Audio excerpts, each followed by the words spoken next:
Well, it has been several days since we put together this water-based cooling system, and after a few days noticed a really big problem. We're barely getting any water flow. And I checked the components.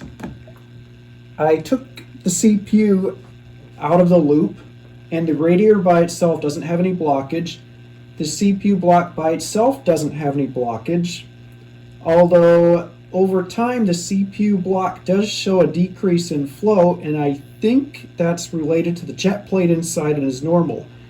So this comes down to this aquarium pump is just not designed to provide the pressure needed to push water through this cooling system. So today we are going to replace this aquarium pump with a D5 pump, and it should fix the pressure issues. The first thing we're going to do is we are going to drain our system, and in order to do that, with gravity's assistance, we'll just allow the system to siphon the water through, and it should remove most of the water from the system. So go ahead and put our drain over here and pull our plug out.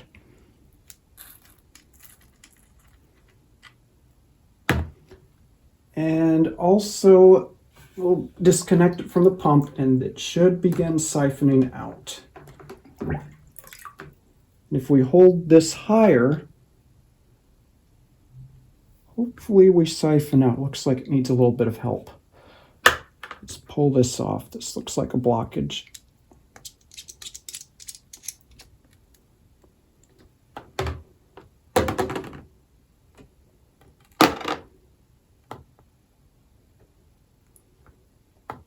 Okay, plan B, we're going to pull some hoses.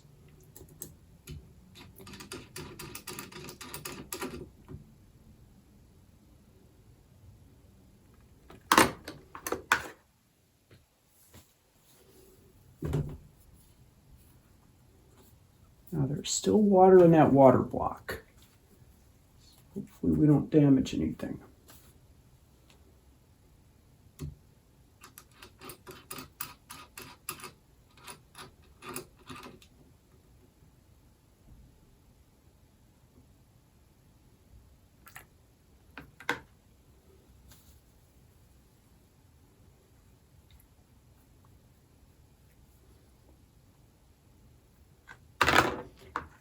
Okay, let's tilt this radiator, see if we can get some additional flow out of it.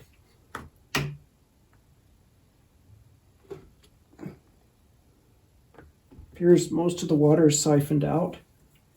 There's still some water in the cooling block. That's okay, we will flush that out in a minute. Next, let's carefully remove the hoses off our radiator. And we have a towel here to catch drips.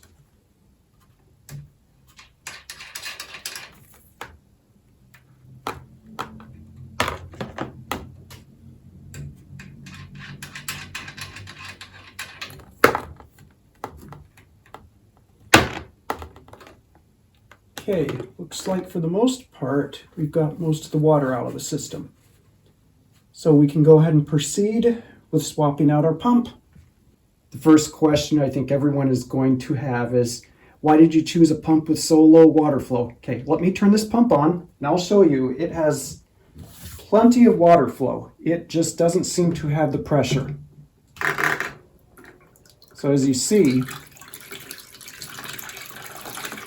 it has plenty of flow for this application, although it does not seem to provide the pressure. Later on, we'll dismantle this pump and compare it to the D5, and we will see what's different inside here and why this pump does not provide the same amount of pressure as the D5 does. Just quickly, one more time about the flow. I've connected a tube back up to the pump. We can take a look at the flow, and I can show you it looks like it has sufficient flow. This pump is rated for 11.2 liters per minute, which translates to about 3 gallons per minute. Although it does not provide the pressure necessary to move the water through the system. This is an aquarium pump, and it's not really designed to provide the kind of pressure that we are looking for. So while this was a good idea, looks like I'm going to end up going with the D5 pump after all. I would also like to touch very briefly on tubing size issues. So I'm going to swap out. So the first tubing that I've been using is this stuff. This is inner diameter 8 millimeter, outer diameter 10 millimeter. And the problem with this stuff, you'll notice this is the new stuff that I've got. This one has an outer diameter of 11 millimeters. So the wall thickness is 1.5 millimeters on this new stuff versus only 1 millimeter on this old stuff. And the reason why this matters is we've got a barbed fitting, and it does fit over this connector okay, but the problem we've got is that this connector, when we screw this thing down, if this tube is not big enough around, this ring will not be able to provide the clamping necessary on this barbed fitting to keep this tube on under pressure.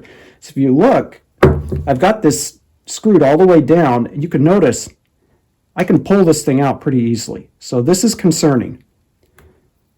So what we've done is we've acquired some thicker tubing, and if you'll notice, I'm going to put this the newer tubing on. Just again, we'll compare the difference here. This one's stretched a little bit because it was on the fitting. So this tubing, it's still an 8 millimeter in diameter, but the outer diameter is 11 millimeters. So if we put this on our barbed fitting, it's a little bit tighter to get on, which is good. And if we thread this down, we'll notice that we meet some resistance as we're starting to screw this on, which is a good thing. And we can't even screw it on completely without a bit of force. So now, if we try to pull on this, this is much more difficult to remove from here, and this ring is actually clamping down correctly on this larger size tubing. So tubing size is important. Make sure that you get the right size tubing for your connectors, or you may have some connections pop off while under pressure, and that would be a bad thing. Next up, we've got an unboxing video. Bet you didn't think we were going to be unboxing something. So we've got our D5 pump, which is a ThermalTake Pacific PR32-D5 Plus. Personally, I don't mind one way or the other about the RGB features. I mean, this thing works fine without the lighting features, but it was only a little bit extra, so went ahead and got the one with the RGB. Now this has a reservoir, plus it has the pump on the bottom. If we look at this and compare this to our case, gosh, I hope this thing fits. If not, if you remember from our case assembly video, we can adjust the size of this case and raise it up. So we'll see if that's the case. So with that, we got an unboxing video to do. I'm kind of excited to see what's in this box. So let's take a look.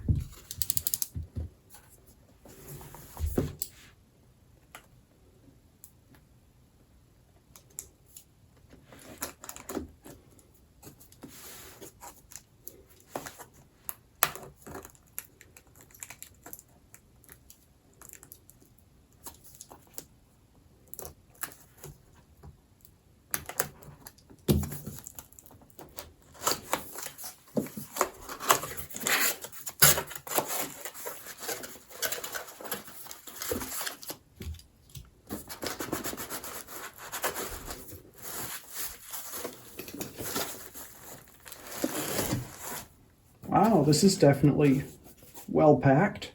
What do we got? We got a bracket, instructions, who needs those? Power cable, the actual reservoir and pump. Oh, that looks like it'll fit. Oh, we'll adjust it if needed. Cables. Hardware. RGB cables.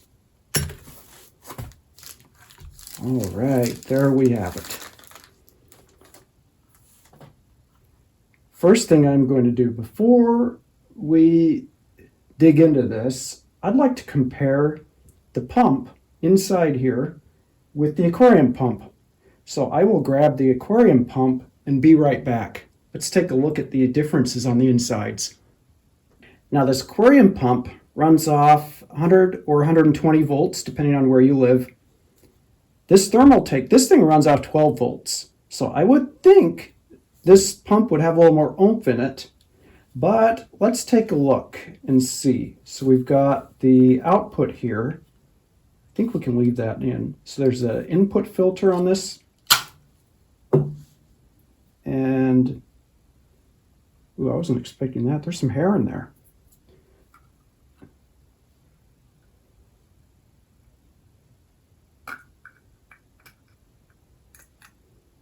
So I'll take this apart. So this is the impeller for our aquarium pump. And it's, yeah, I think we'll take a look at the D5 pump, but taking a look at this impeller, it's no surprise that while it can push water, it's going to have a hard time building up pressure. So let's put this aside. Let's take a look at this D5 pump, if I can figure out how to remove it.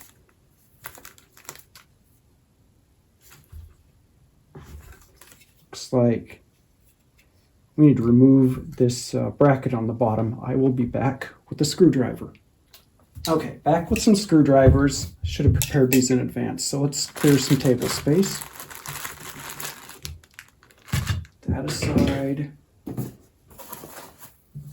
Instructions, don't need those. This aside.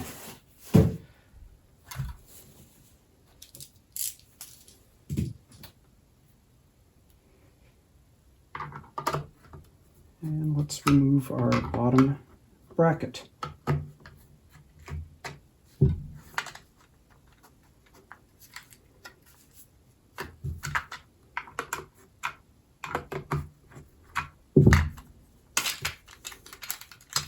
Came off pretty easily.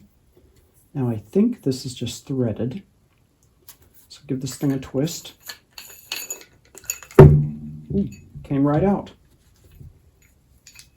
So this is our impeller on our D5. Look at that nice stainless steel inside. This is also why you should not run these things dry. There's a ceramic bearing here, and if you run this thing dry, that bearing probably will not last too long. So this is the impeller, and that looks like it can push more pressure than this aquarium impeller right here. So there you have it. That's why this pump is probably not suited. This aquarium pump is probably not suited for PC cooling.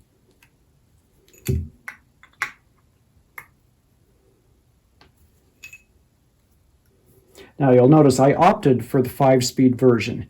I thought about getting the PWM version, but from what I've read, the 5-speed version is probably a little more reliable, and it does not need a PWM input to function, which would be nice because I would like to run this thing without having to have the computer on.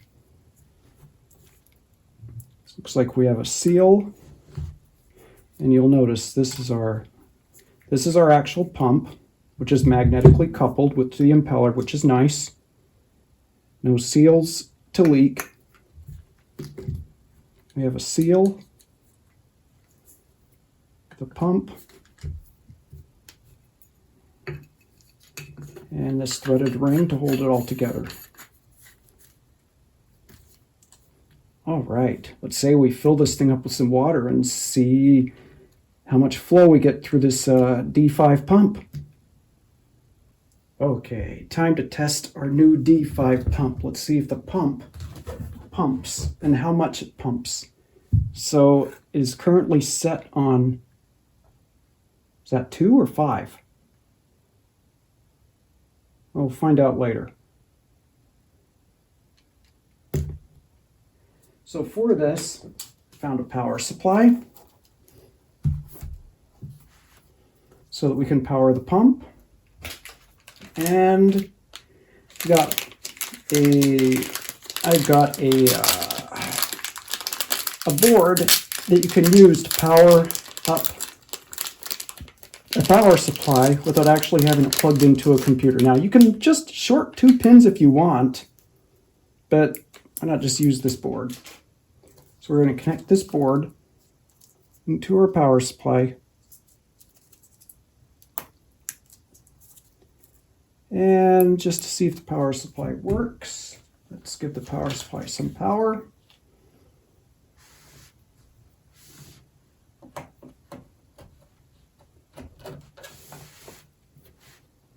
Power on.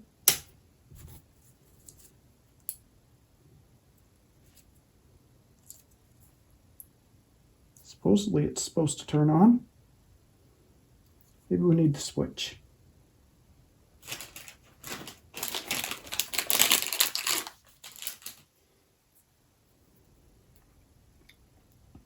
So there's a switch provided in this package too. Maybe it needs the switch.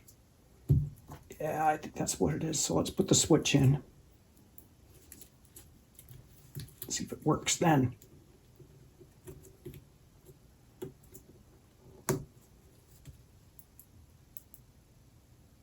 Oh, I don't have the power strip turned on. Duh. Now the power's on. See, it doesn't need this switch. Now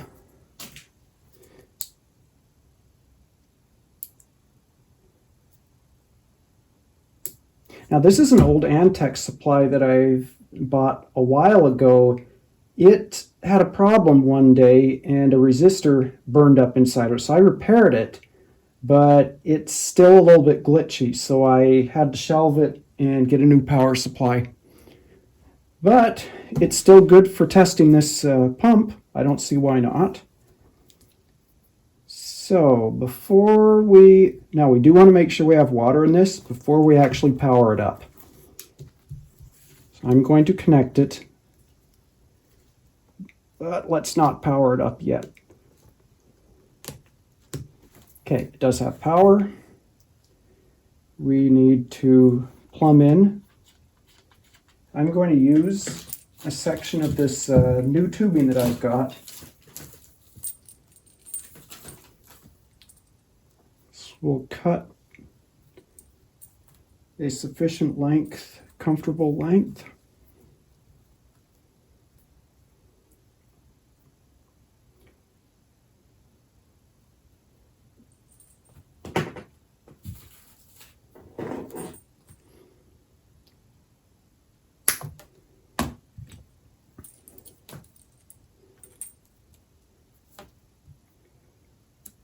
And this is the output.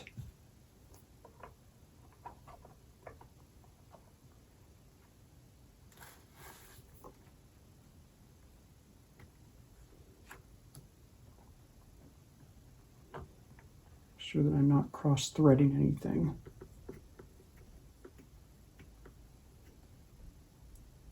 I think that's in there.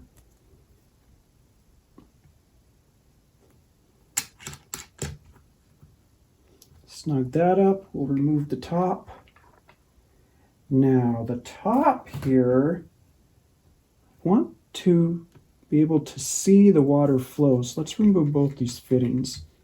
I mean, I can put another barbed fitting on the top here, but I think for testing purposes, I just want to see how much water flows. I think that will stick in there just fine. Actually, let me grab, yeah, I'm going to put a barbed fitting on that. I will be back in 1 second.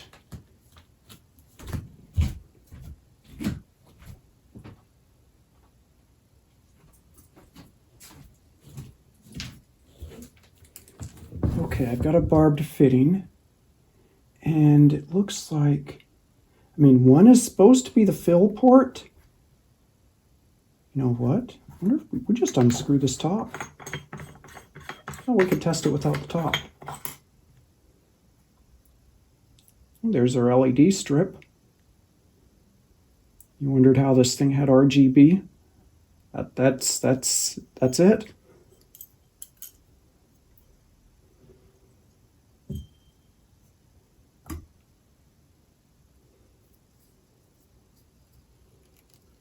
I don't think this tube doesn't look like it's removable. Is it? No, I think it's glued in. No, it's threaded in. I'm not going to try to remove that tube. I might break it. Okay. So now, if I put water in this, water's going to come out of this tube, so I've got to hold that tube in there.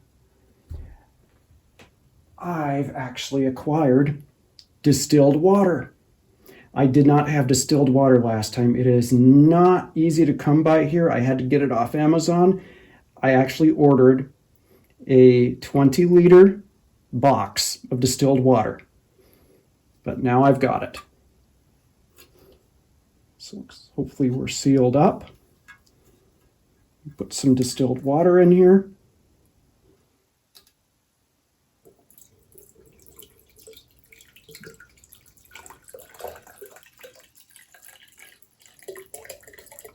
That should be enough. Pump should be primed. Power supply is on. Time to hit the switch.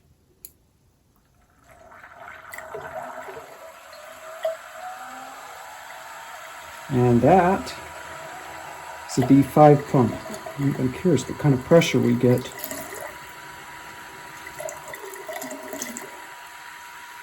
It's not actually, I think the aquarium pump had more pressure. Uh-oh, my power supply shut down. Yeah, I think this power supply still got some issues.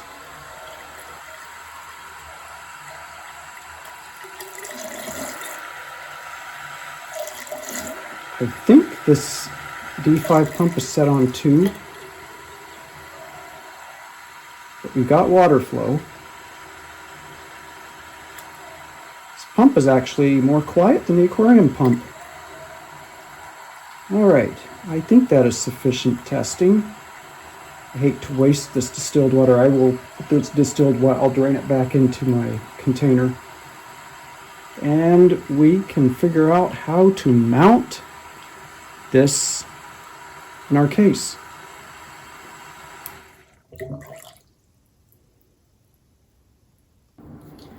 Okay, back with parts. So let's figure out how we're going to mount this in this. So looking at the parts that came with the pump, we have a bracket which looks like, so let's take a closer look at the case. Move the case.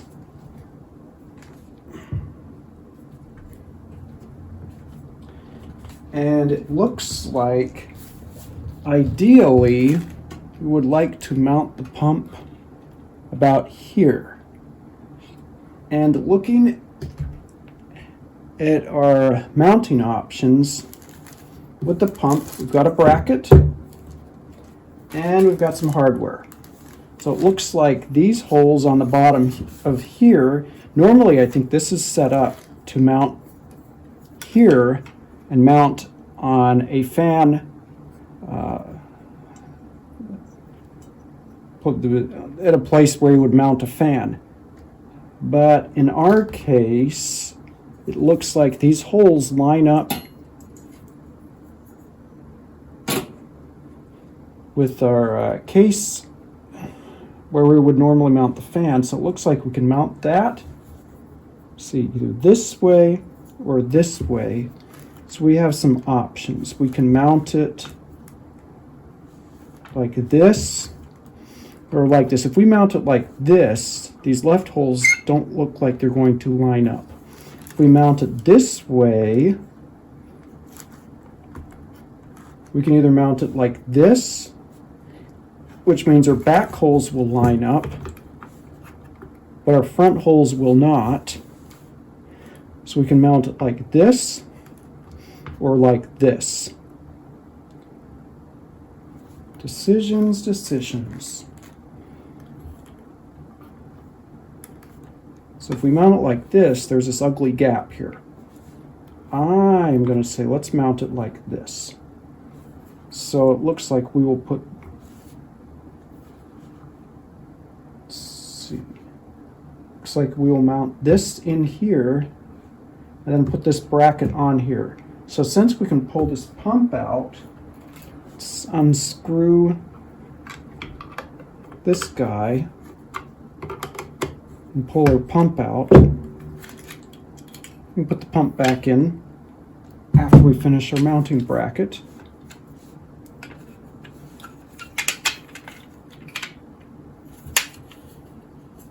And our holes, they almost line up. Let's see if the screws will fit. Okay, we have got some mounting hardware, and then to mount this down here, we have got some nuts and bolts that I located. So here's a black mouse pad to better see this stuff. So I located some 4mm screws, and this may be a little bit overkill, but we've got some lock washers, some nuts, some regular washers. It's got 8 of those.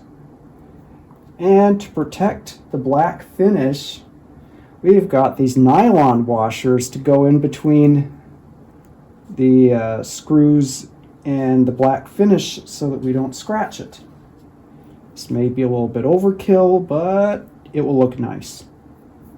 Should have one more of those. Yeah.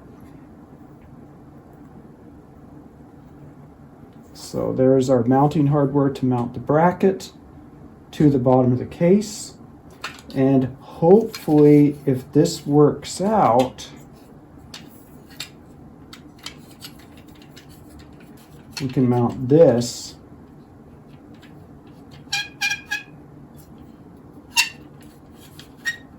on here.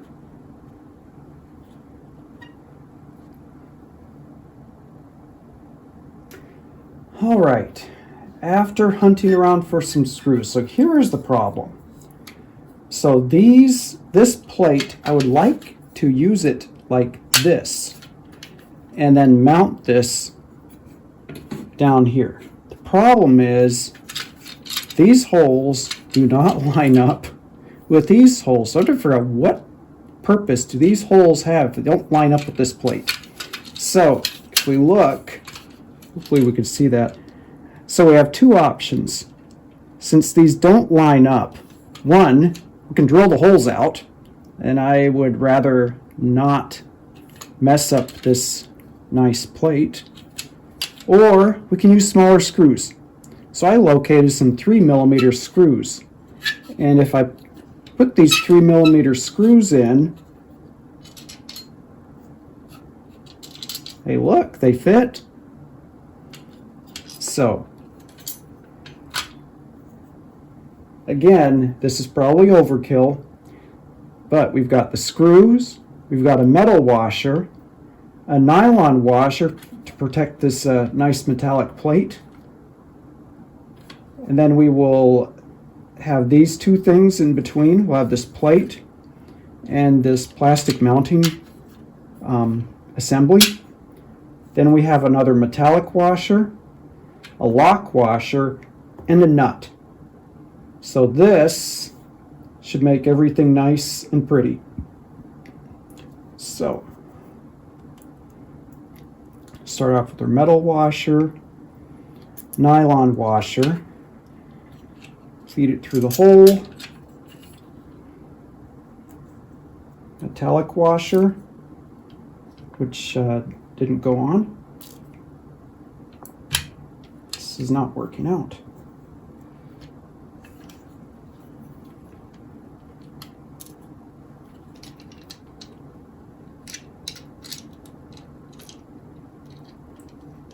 Okay, lock washer.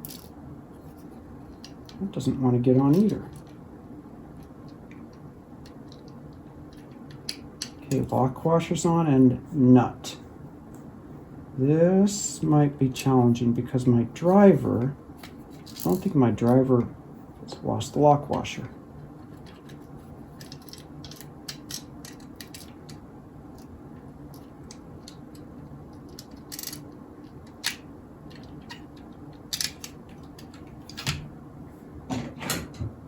Hex drivers, these are very handy. They perfectly fit the size of these nuts.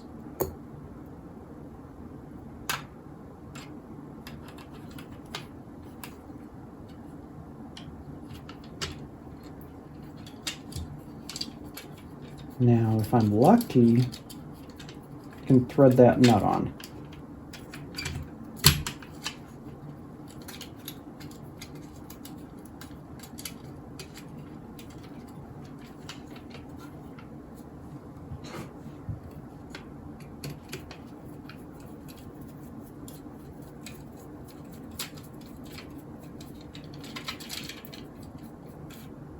I don't think it's threading.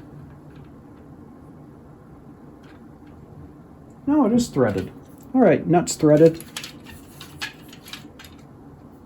Yeah, this tool does not reach far enough into that hole because of the outer diameter of this tool. So I'm just going to keep spinning this and hopefully I catch the nut.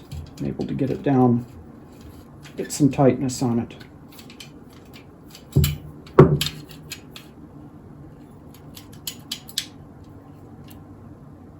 Okay, time for some,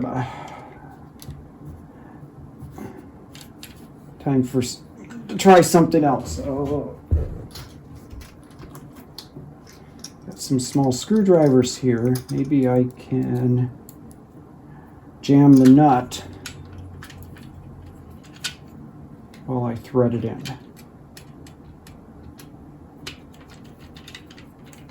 Yeah, that's working. All right. Okay, that's in. Let's get the other side. Screw, metallic washer, nylon washer in the hole. Metallic washer.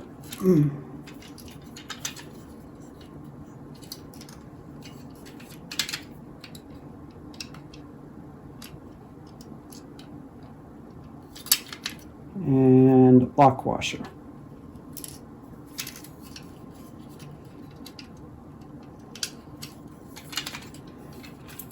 This is really difficult to do on camera.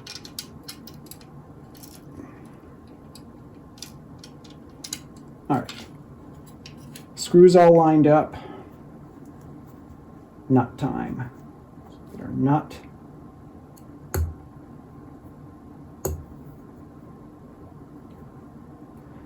Nuts in our driver.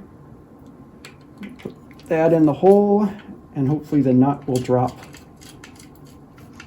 onto our screw and thread on far enough that, oh, it's not on.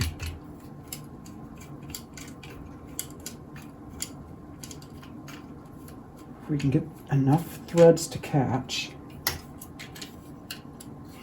Good idea, let's leave that there. We'll spin this.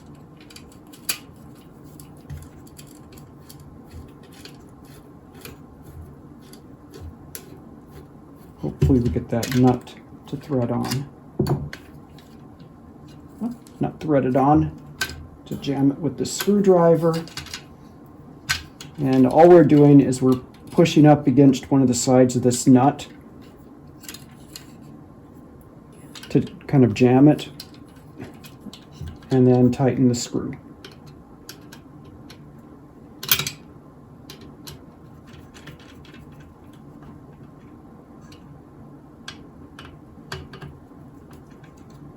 And we'll snug up the other side.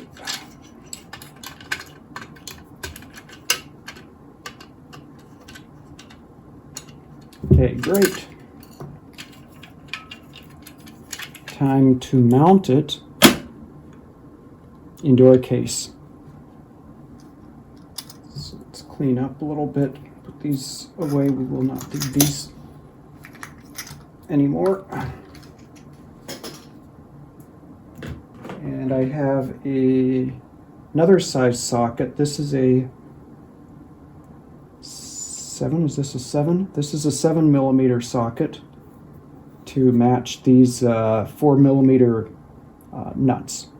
Now the size of the screw is 4mm, but the nut is 7. So that fits in there just perfectly. They're really handy. So let's put the case down on its side.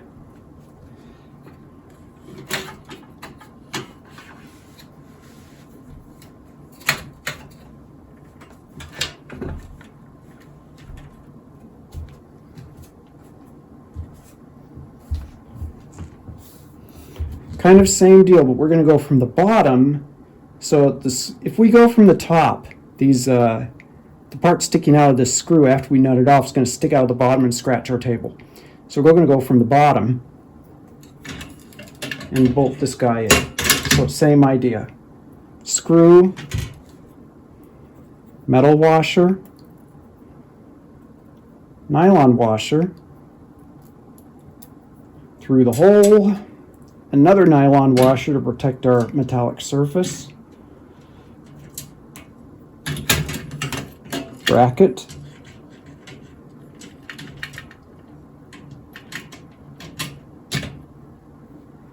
another nylon washer, metallic washer, lock washer, and nut.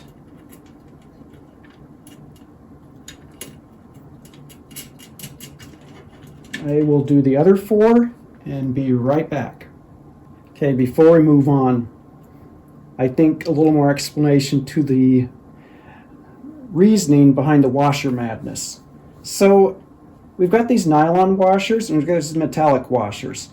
So the hole is a little bit bigger than the screw head, so we would like to put a washer on that so that the screw head does not go through the hole when we tighten it up. So in order to prevent that, we have a metallic washer. But we don't want to put the metallic washer against our nicely finished case. Well, it may mean you can, but I would like to not scratch the new case. So we have a nylon washer that will not scratch the black finish. So we've got this, we've got a metallic washer, we have the nylon washer. The metallic washer is to make sure that the bolt head does not go through the hole, because this screw is a little bit bigger than probably what should be used in here. I mean, I should be probably using a 5mm screw, but these will work with the washers. We have a second nylon washer, and that is going between the case and this plate because they're both metal, and if they move back and forth and vibrate, they can scratch each other. So that's the purpose of this. And then we have the third nylon washer, which will go on the top side of this plate. Same idea, to not scratch the finish on this paint. And then another metallic washer.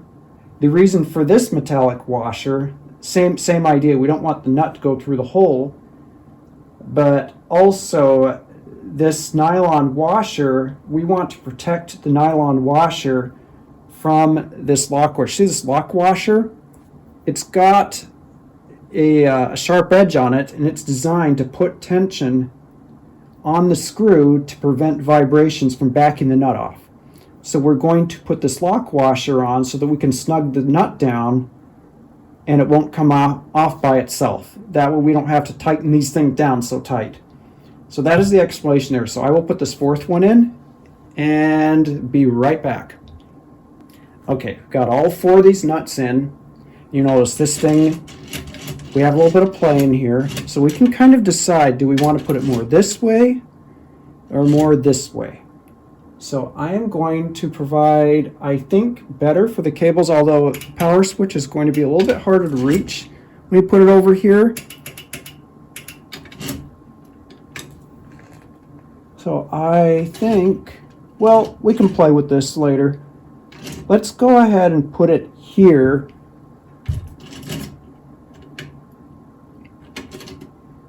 Yeah, actually, no, we might go, let's go close to the radiator.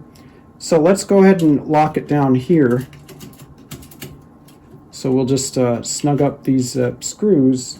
And like I said before, this hex wrench, this comes in really handy for this job.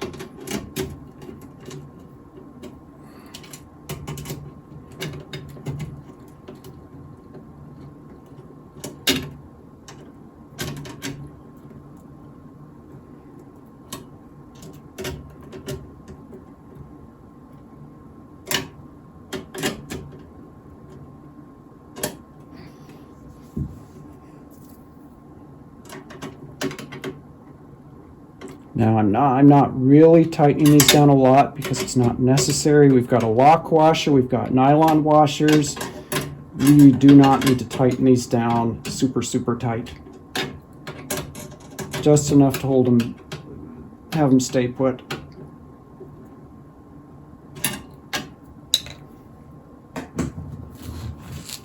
All right, that looks nice. So set our case back up.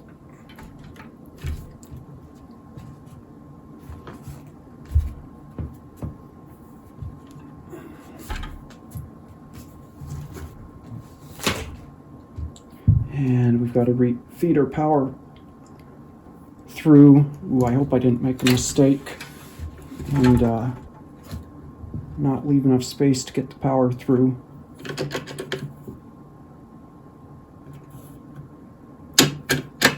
Power come through the bottom. Oh, we're okay. I can run it through.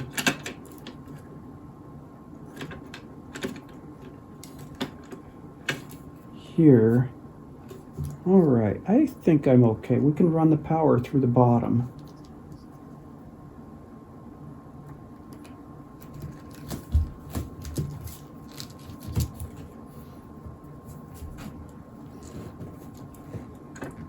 I think it would be nice to have the power come out through there. I might readjust this later, but for now, let's run the power down through here. Got to be careful that we don't damage our insulation with this metallic case.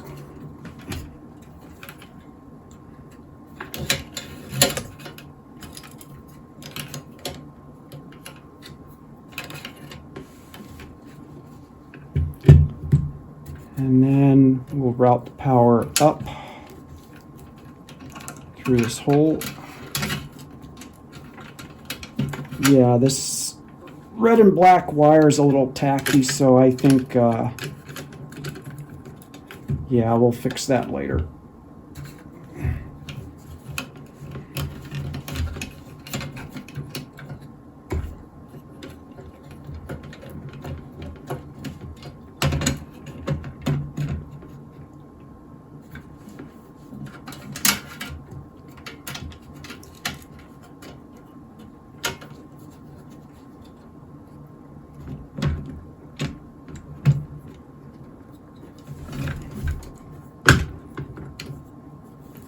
That popped in. We'll double check that later, but that looks good. So we will lock this in.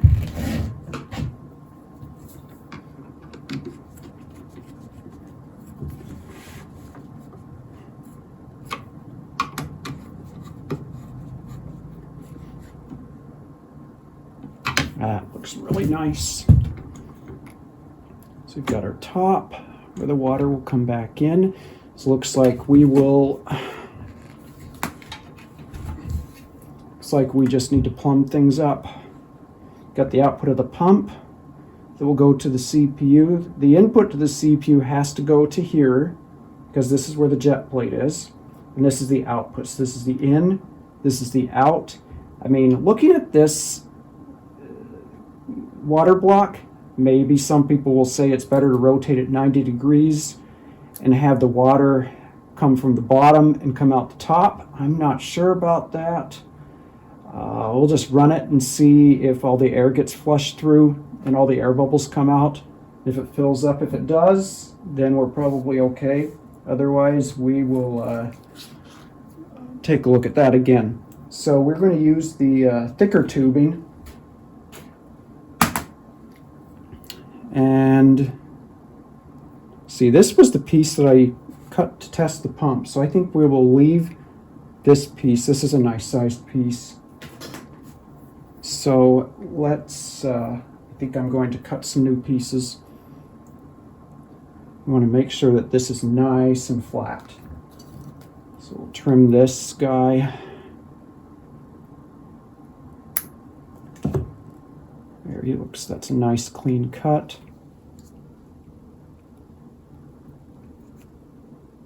Make sure that this connector is snug down. Now these barbed fittings, these have an O-ring under them. So the part that seals these connectors is not these threads. It's this O-ring.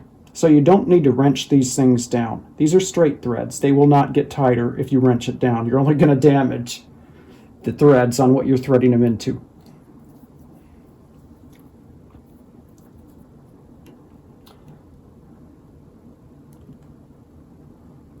So if you have trouble getting these hoses on, if you've got a heat gun, you can warm these hoses up or put them in some hot water. Run some hot water over them or boil some water and put the end of the tubing in some hot water. And it should soften it up so it goes over these barbed fittings easier. But I can still get these over okay without having to do that. So I will leave this loose and tighten that up later. So this is going to go into our CPU, and I don't want this to be incredibly tight because I don't want this to kink. So we're going to leave a little bit of slack on that. So I'm going to try this length. Now we don't want to cut it too short. We can always cut it shorter, but we can't cut it longer. So we'll cut this about here. And it looks like we have looks like it's a clean enough cut. Don't forget our ring.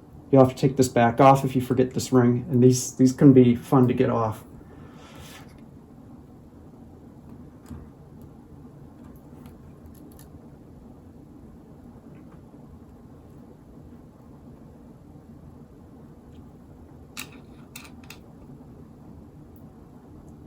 Okay, I'm going to snug that up, and I'll snug this up. You don't have to wrench these things on as long as they're sufficiently tightened down.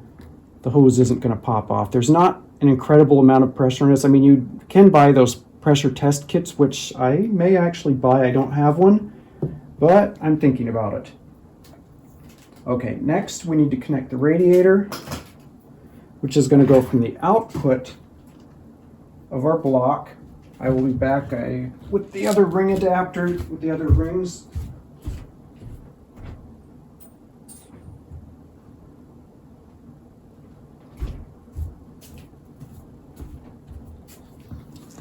Now, I still would like to put this filter in line.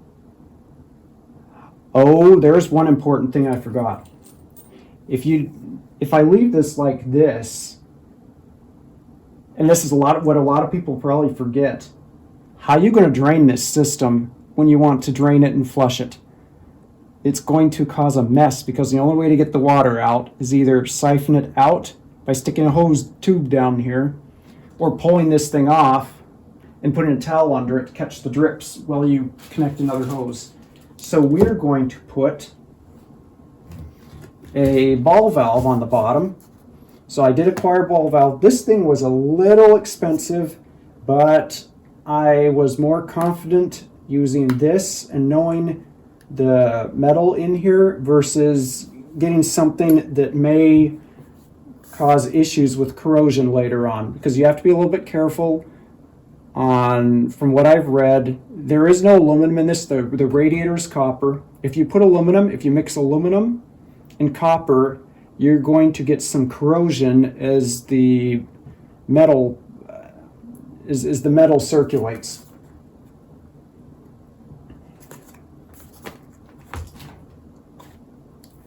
Let's open this guy up.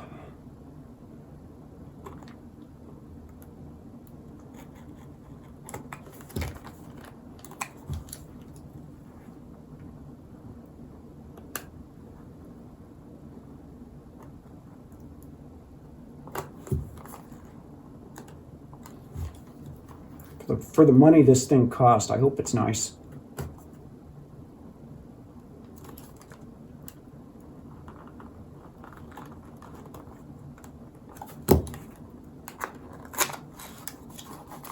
Ooh, I tried not to tear it, and I tore it anyway.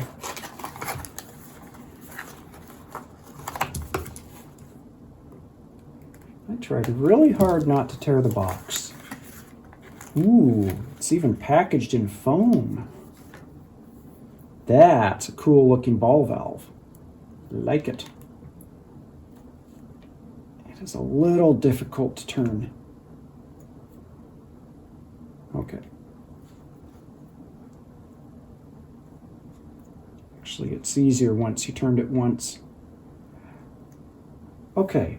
I would like to put it on the output of here and use some of these elbows to make an output. And I also have a T adapter.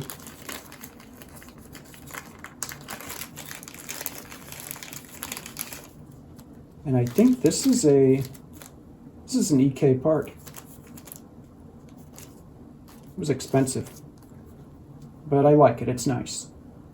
What do we have for a sticker? Oh, it is an EK part. Sticker fell off.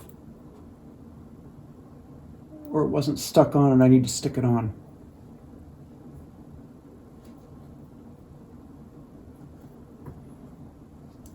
So, if I put this directly on here, can I get an elbow on it without running? What I would like to do is this.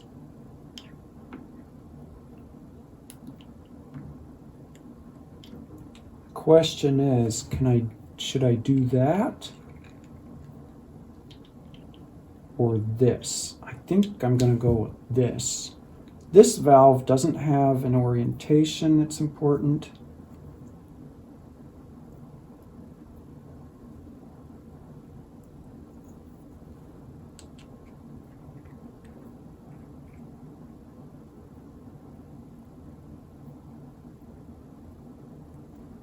So I'd like to go from here to here. I'm a little bit nervous about connecting everything up solid like this, because if I bump this, it's going to put torque on the plastic housing on here, and it's possible I'll damage something, but I think I'm going to go with it. So the question is I could do it like this to potentially avoid, I think I'm going to go this way, because if I stick it out like this, it's possible I'll bump it. I like this. So I think we're going to go this method, which means that this is going to move to here. Or actually, it will go like this. So we need to put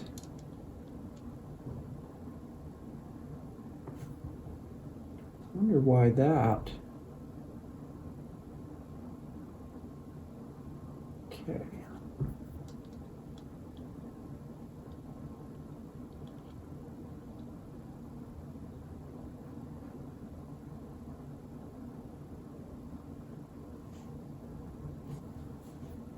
Looks like we need 2 couplers. I do have some couplers. I will be right back while I fetch them. And unpackaging. Here, I had to get these off Amazon, so I could not even locate these in any local stores.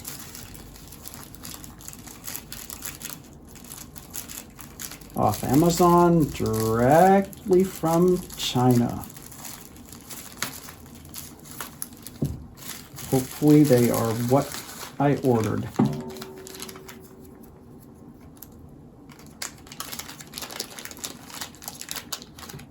Yay, couplers.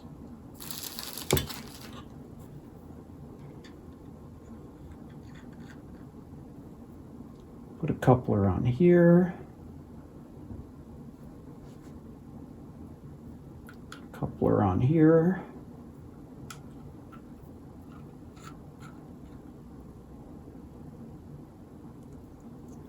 Ooh, I may be in trouble. I can't get this thing to turn all the way.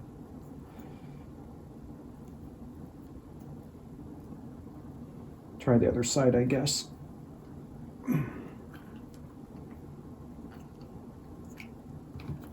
Now these elbows swivel. I never thought about that. I might need a swivel adapter of some kind.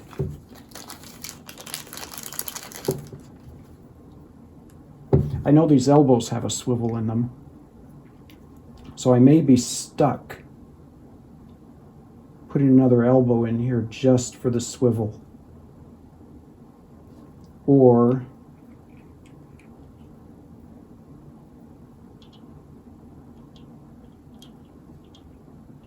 doing it like this. We could do this. Let's see if this lines up.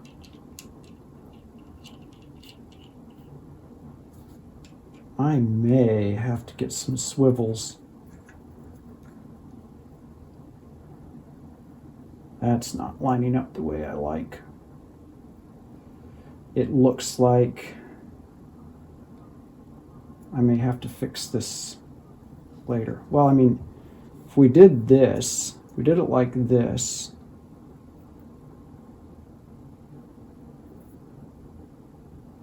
I'd like the valve opening to be here.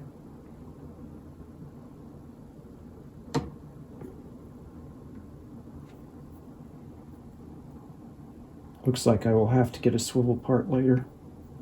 For now, you know, we have another option. I could put flexible tubing between these. That's an idea. And we won't have those problems.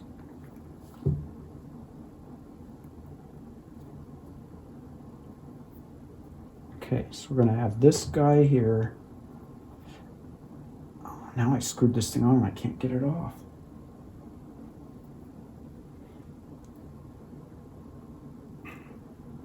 I'll be back with a crescent wrench. Yeah, these things should not be on tight enough that you need a crescent wrench to take them off, but it seems like I did it.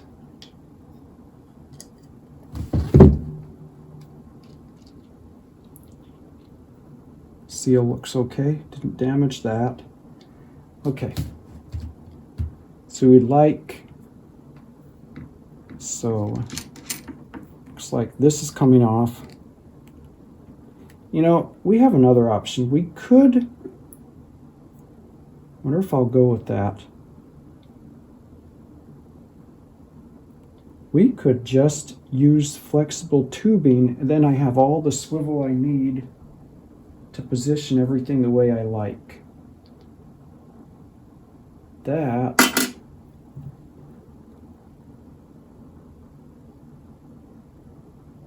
might be a better option. And then there won't be stress on this. So I think I'm going to opt for that method. So we're going to cut this just long enough for 2 barbed fittings. And we're going to put a barbed fitting here, one on this side. It's like, I will be back with a barbed fitting. Good thing I ordered extra. You never know when plans might change.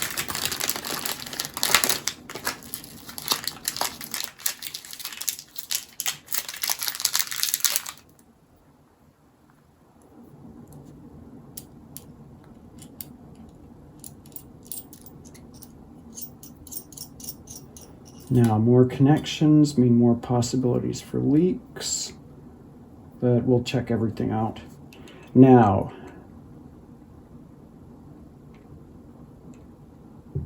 if I can get this valve to line up the way I like, no, it's not going to. I mean, I could leave it like that. I mean, this thing swivels here. Or we put 2 swivels in it by putting another elbow in.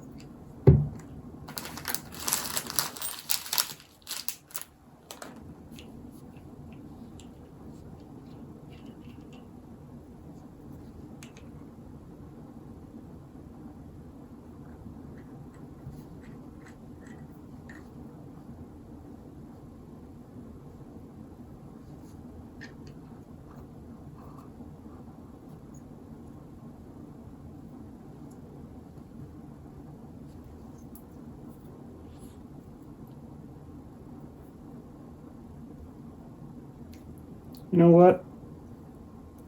I think I'll leave it. Looks fine. Okay, on this output, for draining purposes, we would actually want a barbed fitting on that, but when we're not using it, we don't want to trust that this valve will stay closed, so we do want to make sure we put a plug in it just as an extra safety measure. Okay, so now, oh, this feels a little bit heavy.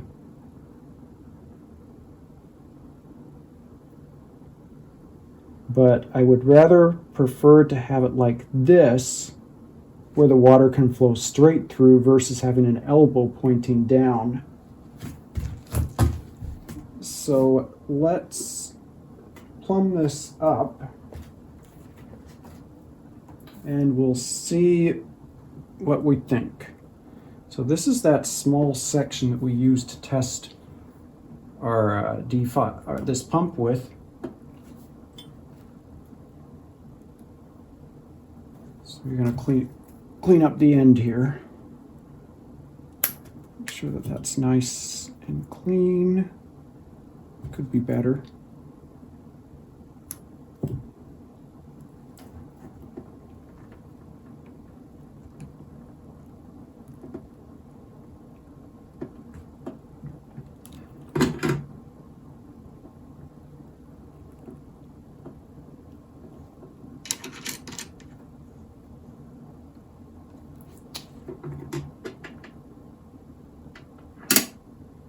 So this makes me wonder if I should have just, instead of putting an elbow on this thing, if I should have just had the thing come straight out.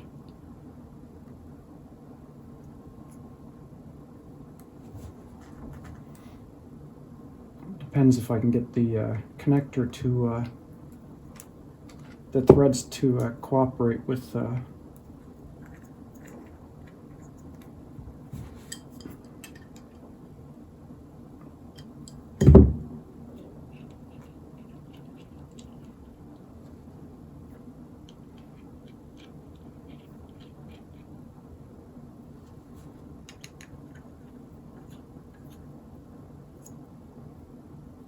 you know what? I like that even better.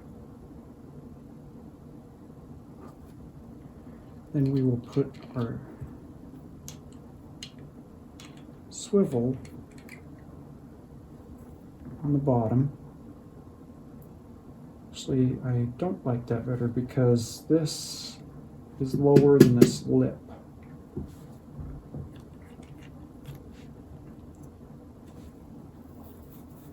Decisions.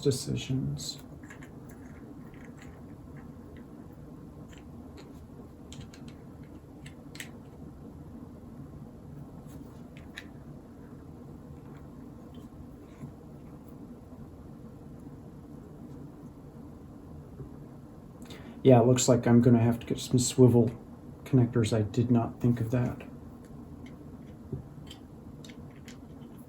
But this will be sufficient to get the system up and going. So the question is, where should we cut this? We want to get this on completely. Doesn't have to be that long. Make a mistake here, we'll have to take this off and start over, but trust my judgment.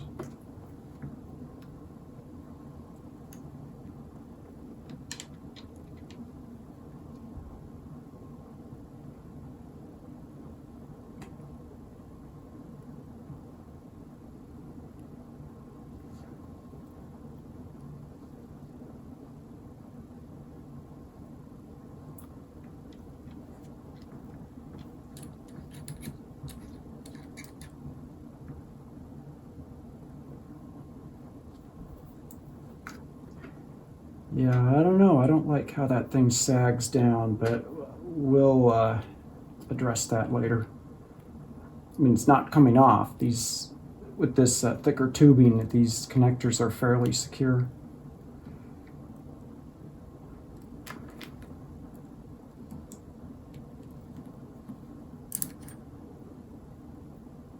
All right, disaster averted. We have our drain. We now have the ability to drain the system.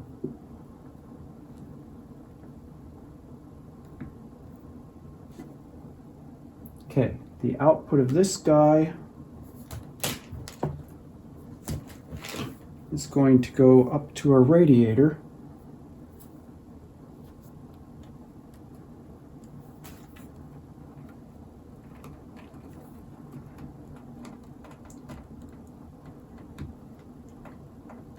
Now, since I had tap water in here, I am going to flush the thing with distilled water. I think I'm going to fill it up, run it for about a half hour on distilled water so I get everything run through the system. Then I'm going to drain it, put some fresh distilled water in, run it again for 30 more minutes. I think if I flush it twice, it will get most of that. It should get nearly all of that stuff from the tap water out. So the decision to make here is, should we put this at the front of the radiator or the back? We've got, okay, let's turn the case.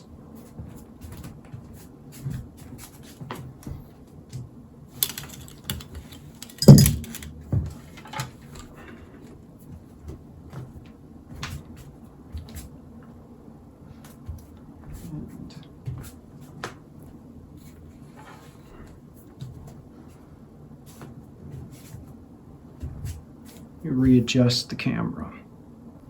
All right, that's a little bit better of a view.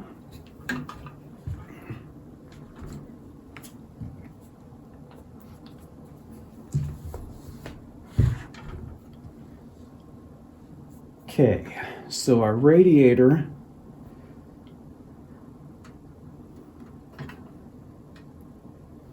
would be nice to run the thing behind here. It would look nicer like this, I think, so that's not, so the tube's not running in front of the reservoir.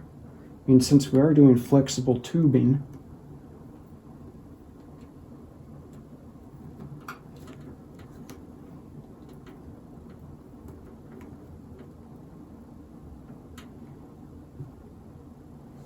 they'll keep things out of the way. And then the last tubing connection we have to make is from here back into our reservoir, which I think we can do without too much hassle. This one's going to be pretty,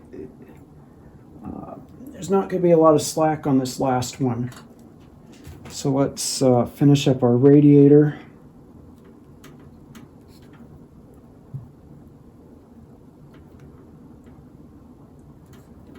Yeah, I'm still thinking, should we run it in front, then run the radiator from the back into here? Kind of like it in the back here so that it doesn't, so the reservoir is in more view. I think we're going to do this. If I change my mind, we can always put a new tube on. And this advantage of the flexible tubing is that it's really easy to change things around later compared to hardline. Haven't done hardline yet.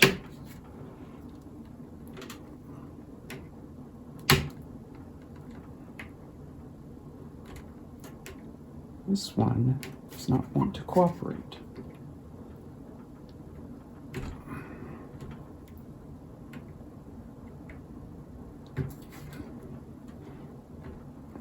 This new tubing is definitely a little more challenging to get onto these connectors, but it's a lot more secure.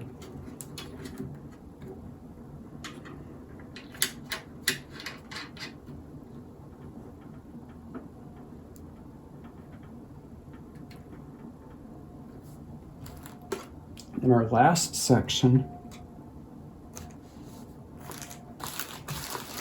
where are our other rings?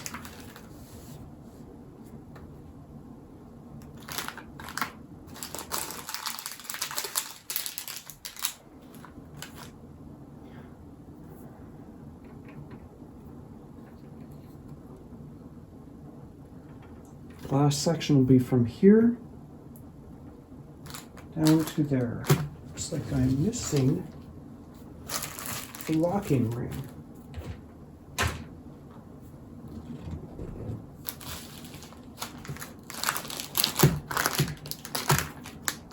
No matter, we've got a spare.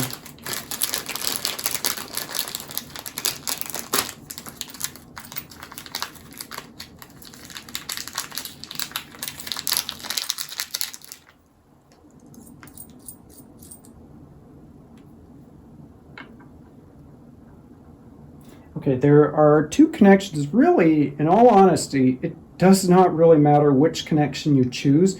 Both will return to the reservoir, except one of the connections has this extender tube on it, and the purpose of that is to prevent bubbling happen. And since this tube will extend into the water, it will not have a chance to get air bubbles in as the water falls back down from the top. So you really want to use this for the return, and this is the fill port. But in all reality, they're both the same as long as you don't mind the water bubbles and the waterfall sound. Personally, I like the waterfall sound, so we'll see. Now this was not going in smoothly. I really do not want to strip this. Looks like we're okay. It's just a little snug of a fit.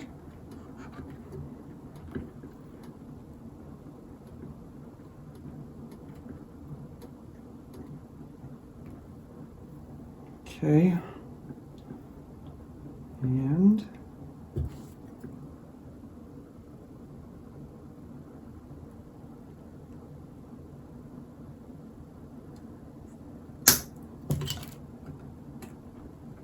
I really hope I got that right. I do need to get a locking ring.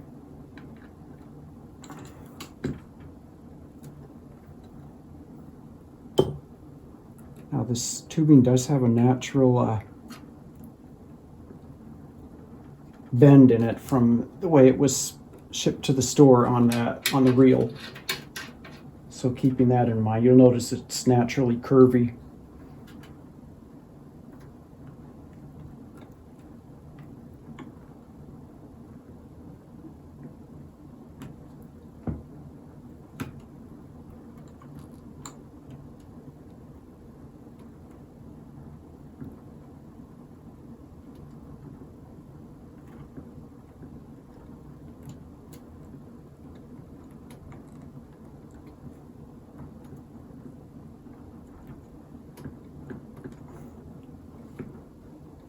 Ooh, looks like we're a little bit short. Redo, cut.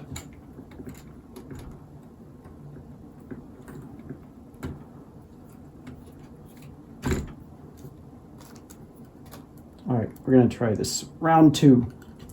I'm gonna cut this one a little bit longer than the other one. If it was this hard line, I would be bending a new piece.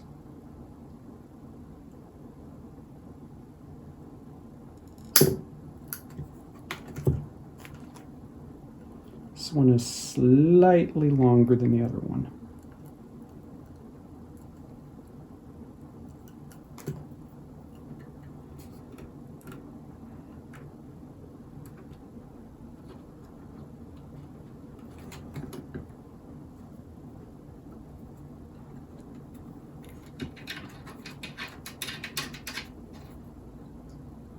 I'm going to try to locate that locking ring. I will be right back. Found it.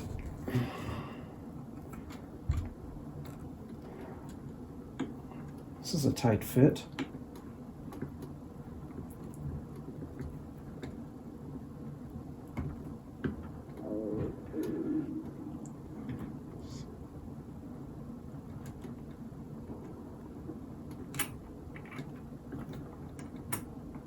Okay. That completes our loop.